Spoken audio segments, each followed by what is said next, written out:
Patay ang isang motorcycle taxi rider na nabangga ng closed van at nagulungan pa ng refrigerated van sa Pasig.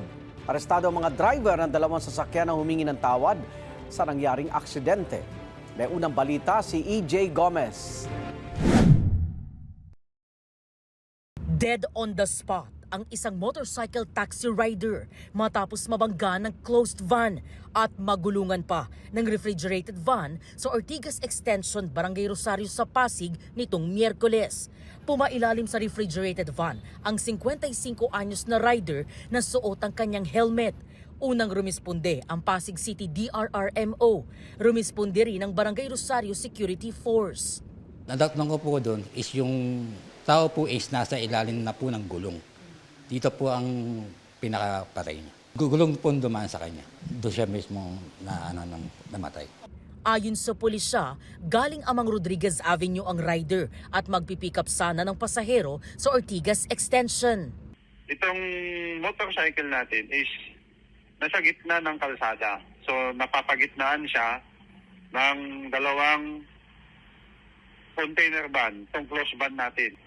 Hanggang sa na-side sweep nitong isang container closed van, itong motorcycle natin na biktima, yung pagka-side sweep, tumilapon sa kabila at sakto naman na nagulungan siya ng itong refrigerated van.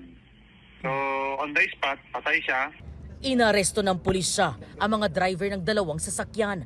Ayon sa 41 anyos na driver ng closed van na unang nakabangga sa motorsiklo, nag-deliver sila ng alcohol sa isang warehouse sa Libis, Quezon City at pauwi na sana sa Angono, Rizal nang mangyari ang aksidente. Aniya, nag-overtake ang motorsiklo. Nakita ko po na yung motor niya gumanon siya. Yung parang galangan siya. Kasi nag-overtake siya sa isang truck, tapos ako parating din.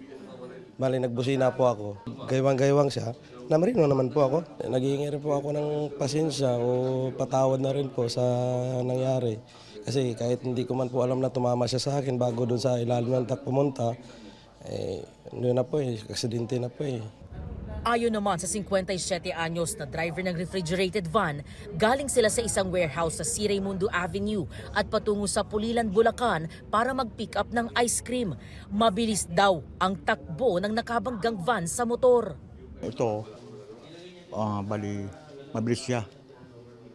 Nabunggo niya yung motor. Yung lakas ng impact niya, sir, tumalsik sa akin. Yung motor saka yung tao. Bali na dami lang po ako. Disgrasya po yan. Pasensya kasi wala pong may kagustuhan yan, ma'am. Sa Pasig Police Headquarters, nakadetain ang dalawang driver na nahaharap sa reklamong reckless imprudence resulting in homicide and damage to property. Sinubukan namin kunan ng pahayag ang kaanak ng nasawing rider pero wala pa silang sagot. Ito ang unang balita. EJ Gomez, GMA News.